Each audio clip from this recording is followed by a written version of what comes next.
In the last exercise, we went ahead and entered in a formula into these two cells, and we calculated, or actually had Excel calculate for us, a value based on the value of the cells over here. What I want to do is show you a really quick and easy way to redo that kind of work without actually having to type it yourself. You'll remember that when we entered these two numbers over here, I showed you how you can click and drag and fill down and have Excel incrementally enter those values for you. Well, you can do the same thing with a formula, but here's how it works. Whenever we use a cell reference like this, J6, inside of a formula, if we do it just like you see here, this is called a relative reference. That means that it's relative to the cell that I'm currently in. And let me go ahead and explain that. Right now I am in L6. So if I reference J6, that is basically like me saying, go 2 cells to the left because that's where J is, okay, and stay on my same row because I'm on row 6 and I've referenced row 6, which is J6. So that's a relative reference. If I took that formula and I copied it somewhere else, then the same principle would apply. So let me show you how this works. With one cell selected, with just that formula, I'm now going to click and drag that same little handle downward all the way to this point and release. Now look what happens. All of those values get updated, but they don't contain the information for J6 and K6. They've got new information. How is that? That's because each one of the cells has that relative reference formula. Since I'm dealing with L7 right now, it's doing the same thing. It's going 2 columns over and on the same row. So it's picking up J7. Then it also goes 1 column over on the same row and picks up K7. And it multiplies those 2 values. So I've copied essentially the pattern or the template of that formula, and I have filled these cells with that same value. And don't worry, there will be more on that later. I know it's kind of a tricky subject, but we'll go ahead and deal with that a little bit more later. Right now, we've got another problem because I want to have my total sales calculated in this column, but there's stuff there already. So how do we deal with this? Well, what I would recommend is selecting and highlighting the cells that you want to move, and then you can right-click and go to Cut, and they'll stay there right now, okay, but they're not going to stay there forever. This is just a temporary thing. This is just to let you know, have a reference to what you're cutting. And then if we select the place where we want to move them to, we just need to click the first cell and right-click and go to Paste. Okay, moves them right over for us, and they're no longer there. Now, at this point, we want to use another formula and have some things calculated for us, but in fact, all this information needs to be very dynamic. So the first one is total sales. As you might have guessed, we want all of this information added up, and we want it right here. Now, I could go in and do it the same way by hitting the equal sign and clicking on this cell, and then put a plus sign and click on this cell. But that would get pretty monotonous to do that for every single one. And what if I had a list that had like 1,000 items? That would be kind of, that'd be kind of counterproductive. So let me show you something else. This is called a range reference.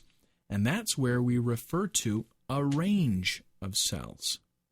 We're going to use this range reference inside of a function.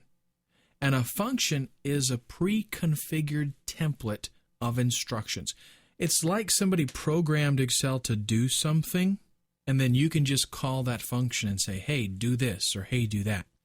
The way I like to talk about it is, like if you were the author of a book, let's say that you wanted to get something published, you would write your book, and then to get it where people could sell it, or to get it out in a store, you would not be the one that prints the book. You would not be the one that puts the binding together. You wouldn't put the cover on. You probably wouldn't even do your own marketing. You would have somebody else do that.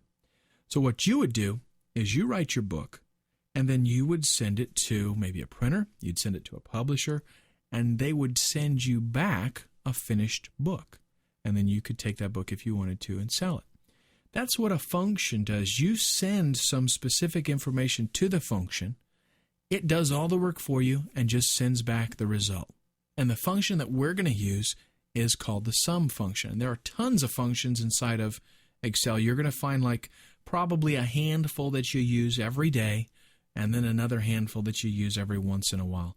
You will never use all the functions that are in Excel, I guarantee it. But we still want to start our formula with an equal sign because that's how all formulas start. And the name of this function is sum, the way that you refer to it. And actually, since we typed an equal sign and it knows that we're going to enter a formula here, look what pops up here in the name box of functions. Sum, because that's like the most popular function. Okay, so that's what we want to use. We're going to go ahead and type the word sum. As you start typing text like this, Excel goes in there and this is a list of all the functions that start with SUM. Okay, so just the functions that start with SUM, tons of them. If I backspace and I just have the letter S there, check this out. This is all the functions that start just with the letter S. So tons of stuff, like I said, you'll never use it all, but a lot of them are very, very handy. So we type sum, and then we're going to put a opening parenthesis. And let me explain a little bit the tooltip that you're seeing right here. Okay, because this will kind of help you with all the other functions that you're going to be using. Obviously, I can't demonstrate thousands of functions to you, so I'm going to tell you how they work. With most functions, you're going to send a value to it, and then it's going to return a result. And the way that you send the value is you put it inside of parenthesis. And notice in the tooltip, we have the word sum, an opening parenthesis, and then number 1, comma, and then number 2 in the square brackets, comma, the ellipsis, dot, dot, dot, and a closing parenthesis. This is what's called a syntax. This lets you know the formatting or what that function is expecting you to send. And what they're trying to say here is send a number. So you're going to send one number, and then you're going to do a comma, and if you want to, that's what these square brackets are for. If you want to, you can send another number, comma, and you can keep going. That's what the ellipse is all about. So this is giving us a template or a syntax for this function. Now, like I said, I want to use a range reference. I want to reference several cells and send them all. The way that we do that is we type in the first cell reference and a colon and the last cell reference. That will include every cell in between. So if I was to do L5, okay, and then type a colon and then select L11. Notice it says L5 colon L11. Another way that I could do that is just by clicking and dragging and selecting all the cells. So I'll go ahead and put a closing parenthesis because I don't need to send any other numbers. And before I hit the enter key, let's just take a look again at what this specific formula does. We started it with an equal sign.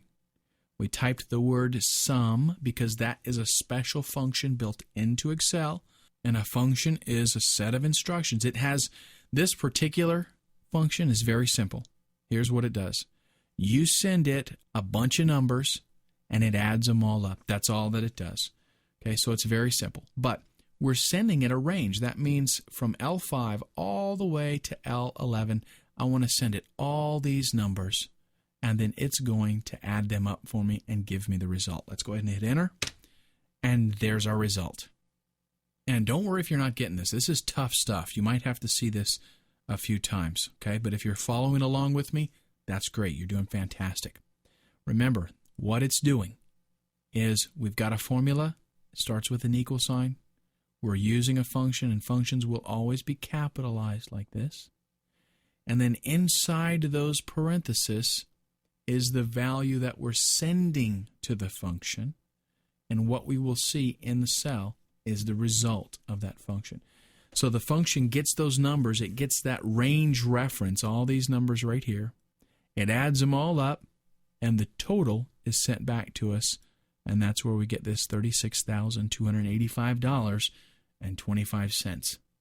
I'm going to let you go ahead, catch up, get up to the point where we're at right now. Again, do it yourself. That's the way you're going to learn. And when you're ready in the next exercise, we'll go ahead and enter some other formulas here that are going to calculate some other things for us.